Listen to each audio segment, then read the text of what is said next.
Sevgili Motobox dostları, herkese merhaba. Bugün Motobox'ta sizlere SYM'nin en çok satan modellerinden 250 cc'lik Joymax'i, Joymax Z artıyı, Joymax Z Plus diye geçen modeli tanıtacağım. 250 cc sınıfında bugün Türkiye'de baktığınız zaman birkaç tane rekabet edebilecek güçte motor var. Bunlardan bir tanesi de Joymax. Joymax'i 250 Z Plus'ı öne çıkaran özellikler ne diye baktığınızda bir kez zaten biliyorsunuz SYM'yi tanımlayan, Tayvan markası olan SYM'yi tanımlayan iki tane kelime var. Sağlamlık ve konfor.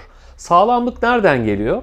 SYM kendi patentli ürünlerini tüm motor teknolojisiyle ve diğer komponentleriyle, parçalarıyla birlikte üreten tek firma. Bu konuda yani dışarıdan bir Tayvan markası olarak bir işte Çinli marka gibi ya da bir farklı marka gibi başka yerlerden bir şey almıyor komponent. Ve Japon markalarıyla rekabet edecek güçteki çok az sayıdaki uzak doğulu motor üreticilerinden bir tanesi. Bununla beraber SYM, Kia ve Hyundai gibi araçların da Tayvan'daki partneri olduğu için yani tıpkı bizim Tofaş gibi, tıpkı bizim Oyak'da Renault ürettiğimiz gibi onlar da uzun yıllar Japon markalara çok sayıda motosiklet üretmiş. Bugün hala motorunu vermekte olduğu birçok markada var.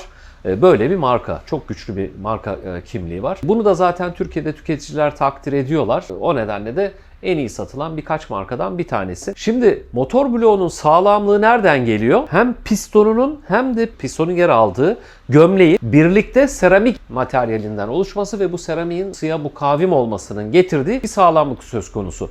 Şehir içi trafiğinde ki uzak doğuda da zaten yüksek ısıya maruz kalan bölgelerde çalışmış olması nedeniyle orada birçok kez test edilmiş ve bu motor bloğunun seramik olmasıyla ciddi bir sağlamlık unvanı almış bir marka SYM. Bununla beraber süspansiyon setup'ını da baktığınız zaman tam Türkiye'ye uyacak şekilde konforlu bir ayar görüyorsunuz üzerinde. O nedenle sağlamlığıyla ve konforuyla çok göz dolduran, tutulan, satın almakta en ufak şekilde arkasında bir soru işareti kalmadan alabileceğiniz, gönül rahatlığıyla alabileceğiniz markalardan bir tanesi. Ben biraz da biz otomobil kökenliyiz. Çok uzun yıllar otomobil sektöründeydik ve bir otomobil markasıyla bağlayacak olsaydım ben bunu çok düşünmüş kişisel olarak söylüyorum. Yani Subaru'nun karşılığı diyebiliriz SYM'ye. Çok fazla süs detay yoktur ama temel olan, mekanik olarak temel olması gereken fonksiyona yönelik her şey tamdır ve sizi çok iyi yolda tutar.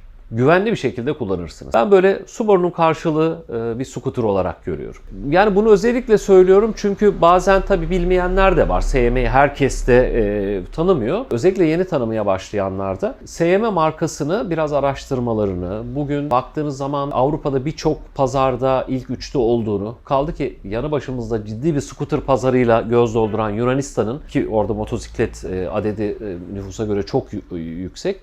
Orada en iyi satılan marka olduğunu, birçok Japon markanın önünde olduğunu da görebilirsiniz araştırıp. Biz ama özellikle bu sınıfta Joymax'e bakacak olursak 250 cc'lik Joymax'e şimdi bu 2023 model yılında bu artıyı gösteren özelliği Joymax Z Plus'la birlikte hem traction kontrolü gösteriyor bu. Yani patinaj önleme sistemi de geldiği için hem de kullanılan fren hortumlarındaki çelik materyal. Yani çelik fren hortumu kullanıyor.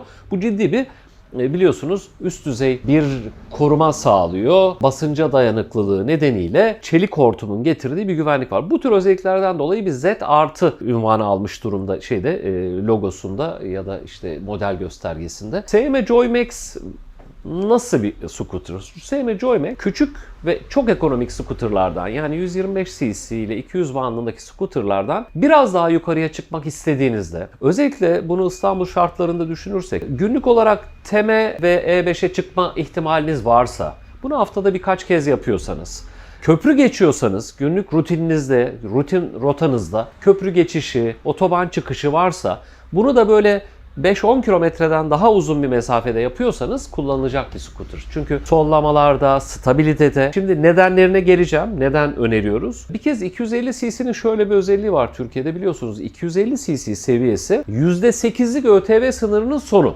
Yani üst barem %8 ÖTV'li ödeyebileceğiniz 250 cc motorlar. 250 cc'nin üzerinde motor hacminde ÖTV %37'ye çıkıyor. O nedenle fiyat olarak aslında tam bir avantaj sınırında duruyor %8'lik ÖTV'siyle. Hem 250 cc sınırındaki uygun fiyatıyla, diğer tüm rakipleri için de söylüyorum bunu. Hem 250 cc'nin bize İstanbul gibi bir metropolde sağlayacağı performansı sağladığı için ki performanstan kastım 22 beygir ve 22.3 Nm tork veriyor. Ve bu değerleri de bakın burası gerçekten önemli. 22.3 Nm torku 5200'lü devirlerde veriyor. Nispeten rakiplerine göre düşük bir devir. Bu da size ne sağlıyor? Bir yokuşta iki kişiyle birlikte durduğunuzda daha rahat bir kalkış sağlıyor. Yani sizin o itme kuvvetini, burma kuvvetini daha düşük bir devirde veriyor olması hem daha güçlü bir şekilde çıkmanızı, bu nedenle de aynı nedenle de dengede kalmanızı çok düşük süratlerde. Bunu debriyaja yansıtmadığı için, çok düşük devirden torku aldığı için debriyajın daha geç yıpranmasını, ki rakiplerinde görebildiğimiz handikaplardan bir tanesi. Böylece düşük devirde torkunu vermiş olması bu sınıfta, bu 250 cc sınıfında bence Joymax Z Plus'ı çok ideal seçimlerden bir tanesi yapıyor. Bununla beraber yani 22.3 Nm'yi düşük torkta vermesinin etkisiyle de olsa gerek tabii ki 3 litreler civarında bir yakıt tüketimi var. 2.8 ile 3.2 litre arasında bunlar kullanıcıların, çünkü İstanbul'da çok farklı koşullarda kullanan tüketici profilleri var. Bizim de zaten YouTube'da benim önceki Joymax tanıtımlarından da bakarsanız yorumlara bakmak lazım. İnsanların, kullanıcıların yorumları zaten bunu size söylüyor. Ne kadar yakılıyor, genel olarak herhangi bir karakteristik sorunu var mı orada ya da kronik bir sorun yaşıyor musunuz diye. Göreceksiniz ki oldukça sorunsuz, yani herhangi bir kronik sorununu görmeyeceğiniz nadir markalardan bir tanesi ve yakıt ekonomisiyle de göz dolduruyor. Hem düşük tork hem yakıt ekonomisi. Bununla birlikte ön tarafta 14 inç olan, ki ayrıntılarda göreceksiniz.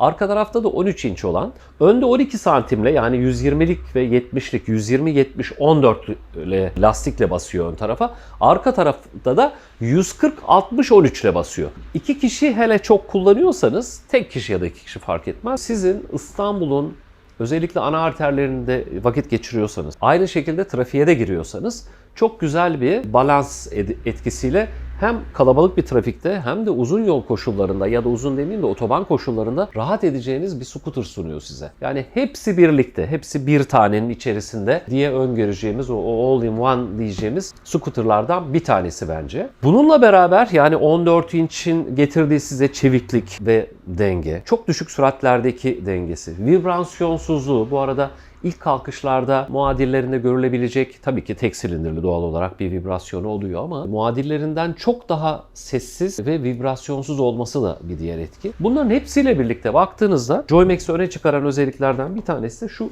burada bel desteğini görüyorsunuz ki bunu da ayarlayabiliyorsunuz bu arada. Onu da ayrıntılarda göreceksiniz. Belinizi çok rahat bir şekilde kavruyor. Ve burada bir mesafe bıraktığı için ikinci kişiyle sizin aranızda da kaskların birbirine vurmayacağı şekilde bir mesafe bırakıyor. Bu mesafe nedeniyle de arka tarafta oturan kişi, tabii çantasıyla vesaire de dayandığında da birbirlerine kas çarpması, çok fazla yakınında olması gibi sıkışıklığı yaşamıyor. Yani rahat oturuyor iki kişi. Zaten gerçekten büyük bir selesi var. Gidon biraz standartta 1.75-1.80 boylarındaysanız standardın biraz üstünde. O nedenle de çok böyle eğilmek zorunda kalmıyorsunuz ve boynunuzda ağrıtmıyor. Ergonomik olarak direksiyon çok ideal bir koşulda. Biraz hafif yukarıda görüyorsunuz. Uzun yolda direkt ayaklarınızı ön tarafa koyup biraz eğer yani 20-30-40 kilometreler yapıyorsanız, kaldı ki şehir dışı da tabii günübirlik işte hafta sonluk gezilerde de sırtınızla dayayarak çok rahat, rüzgar da almadan, büyük bir tur camı var önde, 2 ayarlı. Bunu civatalarla şu anda üst tarafta, aşağı tarafa da alabiliyorsunuz. Küçük bir deflektör yardımıyla uzatabiliyorsunuz. Yani böyle çok rahat ve yukarıdan oturduğunuz ortalama boylarda ayaklarınızı rahat uzatabildiğiniz, arkadaki kişinin rahat ettiği güzel bir scooter. Yaklaşık kuru ağırlığı 180 kilogram civarında, 183-184 kiloluk, 186 kiloluk pardon bir scooter. Hafif değil, ağır da değil ama sizi hani otoban şartlarında yan rüzgarlardan vesaireden falan koruyan, size belirli bir sürüş çizgisi sağlayabilecek güçte ve torkta bir scooter. O nedenle de gerçekten tüm bu nedenlerle de çok güzel satılıyor. Kullanıcı yorumlarına da baktığınız zaman insanlar tabii birbirleriyle çok kullandıkları scooterları, kullanım koşulları açısından kıyaslıyorlar. Onların hepsini aslında derleyip toparladığımız zaman baktığımızda gerçekten iç rahatlığıyla bizim sunduğumuz, alıcıların da tüketicilerin de çok rahatlıkla alıp keyifle kullandığı scooterlardan bir tanesi. Joymax'in ürün gamının SYM'nin ürün gamının Joymax tam ortasında duruyor diyebiliriz. Yani 125 hatta 50 cc'den başlatıp 600-508 cc'ye kadar çıkan ürün gamında, hacim gamında 250 cc ortalamalarda gerçekten göz dolduran bir şehir içerisinde yani her türlü ihtiyacınızı görecek bir scooter.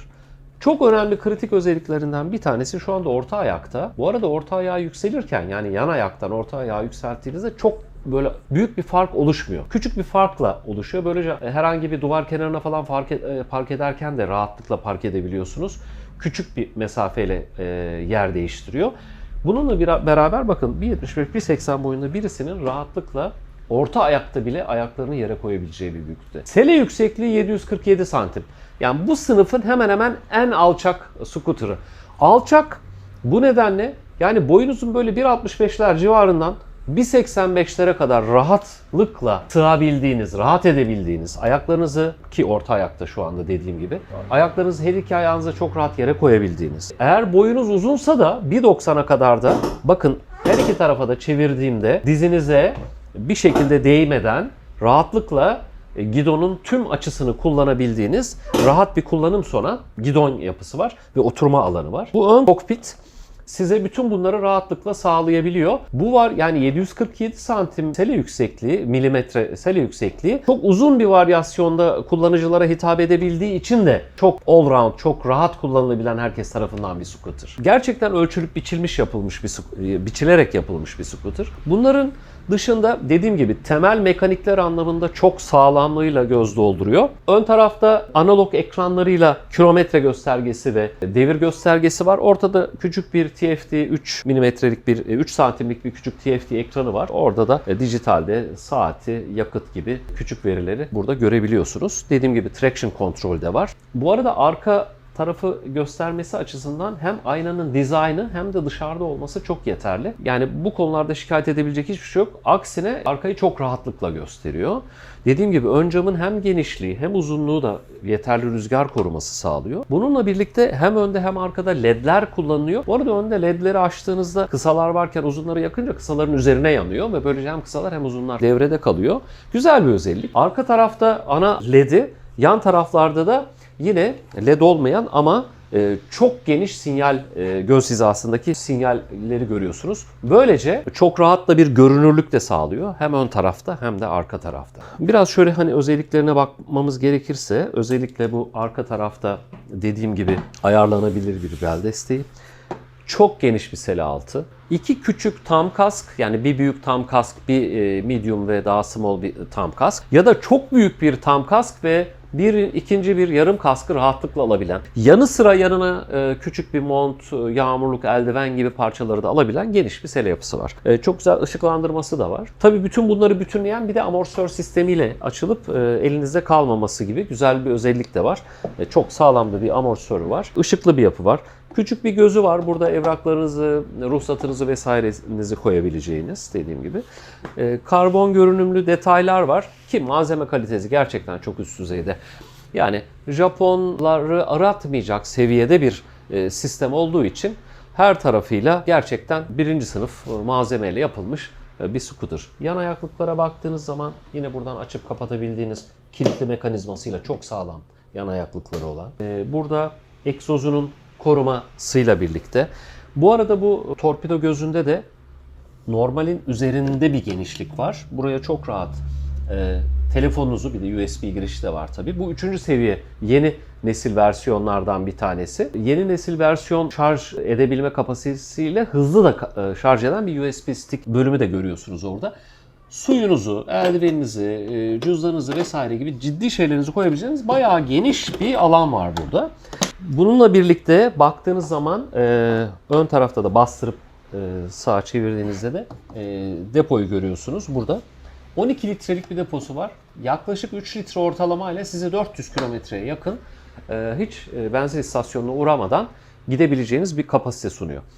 Dediğim gibi tabii üstüne binip bakmak lazım. Bacak boyu, kol boyları falan da önemli ama genel olarak 747 santim milim gerçekten düşük bir seviye oturmak için. Bununla beraber 12 litrelik deponun da aşağıda olması, hem scooter'ın aşağıda konumlanması sizin oturucu olarak, kokpite yerleşmeniz, bir eldivenin içine girer gibi adeta, hem kokpite yerleşmeniz hem deponun aşağıda olması size ciddi bir ağırlık merkezinin aşağıda olmasını ve o çevikliği, kıvraklığı da şehir içinde sağlıyor. Bu açıdan da çok göz dolduran bir scooter. Çok güzel bir özelliği daha var. Bildiğiniz gibi BMW'lerde hep GS'lerde meşhurdur ya da RT'lerde, Boxer motorlarda da görürsünüz bazı motorlarda. Burada aşağı tarafta dışarıda bir mercek sayesinde hemen yağ seviyesi çubuğunun altında bir göz var. O cam mekanın arkasından çok rahatlıkla yağ seviyesini görebiliyorsunuz. Yani hemen düz bir alanda çok kısa bir sürede bakıp yağınızın eksik olup olmadığını anlayabilirsiniz o gözden, cam olan gözden.